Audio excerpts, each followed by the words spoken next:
tegasnya ya ajaran Islam, ayat-ayat Al-Qur'an dan hadis-hadis Rasulullah tentang zakat ini.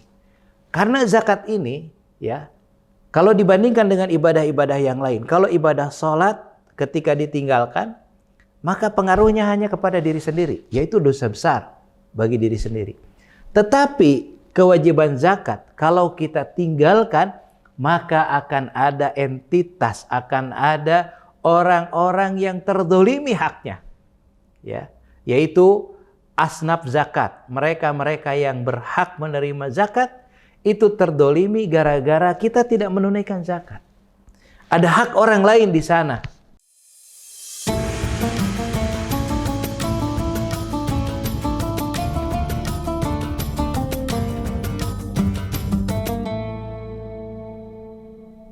Bismillahirrahmanirrahim. Alhamdulillahi rabbil alamin. Alhamdulillahilladzi farada alaina zakah. Asyhadu an la ilaha illallah wahdahu la syarika lah. Wa asyhadu anna Muhammadan abduhu wa rasuluh. Allahumma salli wa sallim wa barik ala nabiyyina Muhammad wa ala alihi wa sahbihi wa sallim tasliman katsira, amma ba'du. A'udzu billahi minasyaitonir rajim. Bismillahirrahmanirrahim. Wa aqimus salata wa atuz zakah warka'u ma'ar raki'in. Shadaqallahul azim. Saudara-saudariku, sahabat imani yang dirahmati Allah, alhamdulillah kita semua saat ini sudah memasuki bulan suci Ramadan. Bulan yang sangat mulia, bulan yang sangat istimewa, bulan yang penuh dengan keberkahan. Saudara-saudariku, di bulan suci Ramadan ini, selain kita melaksanakan ibadah saum yang merupakan salah satu rukun Islam, tapi kita juga jangan lupa bahwa ada satu kewajiban juga yang merupakan salah satu rukun Islam, yaitu kewajiban menunaikan zakat. Saudara-saudariku, sahabat imani yang dirahmati Allah, zakat ini adalah merupakan salah satu rukun Islam yang banyak dilupakan oleh kaum muslimin. Mengapa saya katakan zakat ini banyak dilupakan oleh kaum muslimin? Kalau kita bandingkan dengan ibadah-ibadah yang lain, salah satu contoh misalnya ibadah haji. Kita melihat bagaimana antusiasnya kaum muslimin untuk melaksanakan ibadah haji. Walaupun mungkin dengan biaya yang mahal. Walaupun dengan pengorbanan yang luar biasa. Tapi begitu antusias kaum muslimin untuk melaksanakan ibadah haji. Bahkan kalau kita perhatikan daftar antrian untuk melaksanakan ibadah haji di berbagai daerah itu sudah sangat panjang. Ada yang sampai 35 tahun harus menunggu, ada yang sampai 40 tahun harus menunggu, karena begitu banyaknya kaum muslimin yang mendaftarkan diri untuk melaksanakan ibadah haji. Memiliki daya tarik yang luar biasa. Begitu juga dengan ibadah sholat. Bahkan ibadah sholat ini menjadi ibadah yang kita laksanakan setiap hari 5 waktu. Dan seorang muslim masih merasa berdosa ketika meninggalkan ibadah sholat. Tetapi berbeda dengan ibadah zakat. Ibadah zakat ini seakan biasa-biasa saja. Seakan-akan bukan merupakan rukun Islam. Seakan-akan ibadah zakat ini atau kewajiban menunaikan zakat ini seakan-akan sesuatu yang kurang penting. Padahal kalau kita lihat di dalam Al-Quran, Allah Subhanahu wa ta'ala mensejajarkan antara ibadah sholat dengan ibadah zakat itu tidak kurang dari 82 ayat di dalam Al-Quran.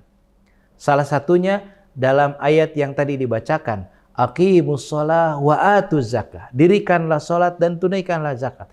Artinya bahwa ibadah sholat dengan zakat itu sejajar. Sampai salah seorang sahabat yang bernama Abu Bakar radhiyallahu anhu, beliau mengatakan, "Wallahi la uqatilanna man farraqa baina sholati waz zakah." Demi Allah, kata Abu Bakar, akan aku perangi orang-orang yang membeda-bedakan antara kewajiban sholat dengan kewajiban zakat. Bahkan di zaman Abu Bakar, orang yang tidak mau menunaikan zakat diperangi oleh Abu Bakar. Mengapa demikian tegasnya ya ajaran Islam, ayat-ayat Al-Qur'an dan hadis-hadis Rasulullah tentang zakat ini? Karena zakat ini ya, kalau dibandingkan dengan ibadah-ibadah yang lain, kalau ibadah sholat ketika ditinggalkan, maka pengaruhnya hanya kepada diri sendiri, yaitu dosa besar bagi diri sendiri.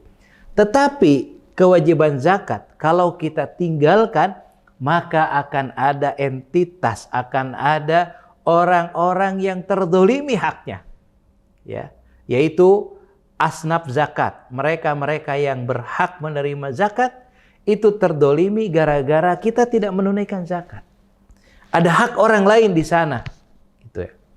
Kemudian yang kedua, di dalam ibadah zakat ini terkandung ibadah sosial. Ya, bukan hanya ibadah yang langsung kepada Allah Subhanahu wa taala, tetapi ada ibadah sosial. Oleh karena itu, sahabat imani yang dirahmati Allah, ya, maka di bulan Ramadan ini, ya, karena ini bulan istimewa, mari kita kembali ya mengkalkulasi harta kita, pendapatan kita. Ya. Mungkin pendapatan kita sudah mencapai nisab, sudah berkewajiban untuk menunaikan zakat, maka segera kita menunaikan zakat. Jangan ditunda-tunda. Ya. Kemudian mungkin ada di antara kita yang mengatakan, saya belum mencapai nisab, ya, harta saya belum saatnya untuk menunaikan zakat. Nah, maka selain menunaikan zakat, ya, ada infak dan sedekah. Ya.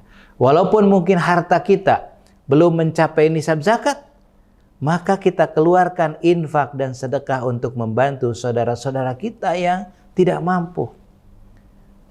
Saudara-saudariku, sahabat imani yang dimuliakan Allah, kalau kita perhatikan di masyarakat kita, begitu banyak persoalan-persoalan masyarakat kita, kaum muslimin tentunya, mereka-mereka yang tidak mampu, ada yang terjerat rentenir karena kebutuhan-kebutuhan mereka, ada yang tidak mampu untuk membiayai berobat padahal dia sakit karena tidak memiliki kemampuan ya untuk membayar rumah sakit, untuk membeli obat.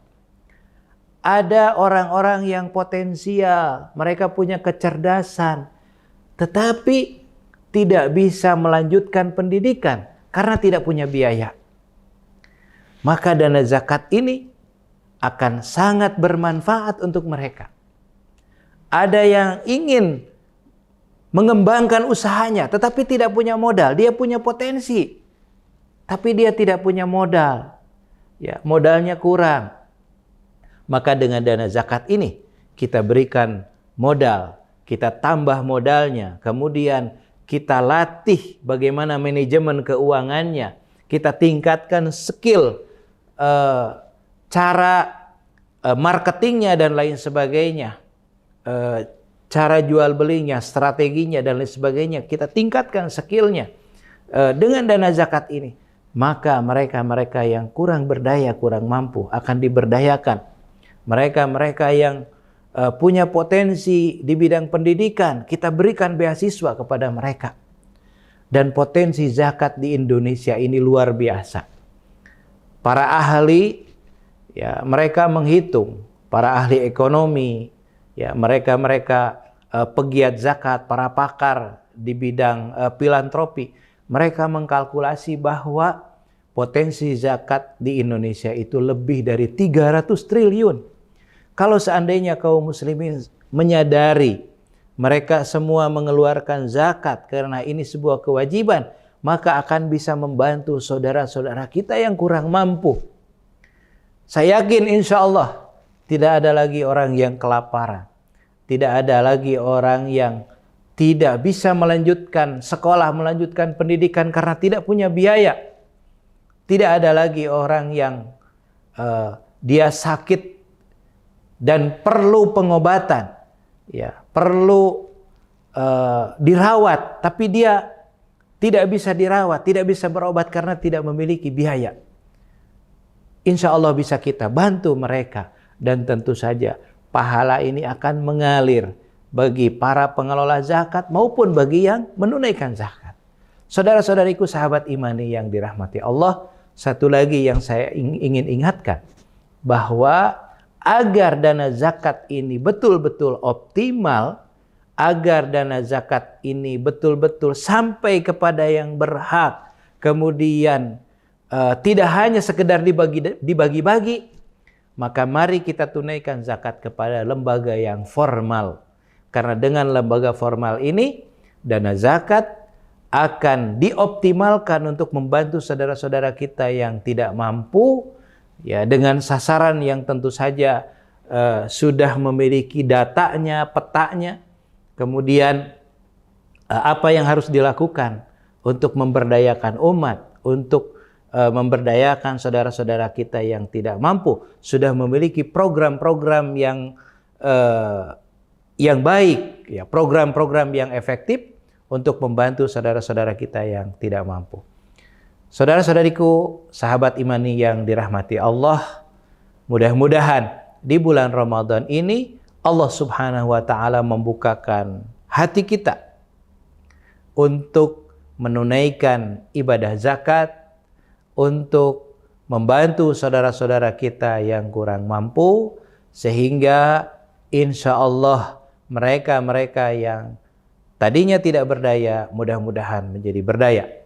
Mereka-mereka yang mengharapkan atau mereka-mereka yang perlu mendapatkan uluran tangan, mereka bisa dibantu oleh kita semuanya, sehingga tidak akan terjadi kesenjangan dalam kehidupan sosial kita.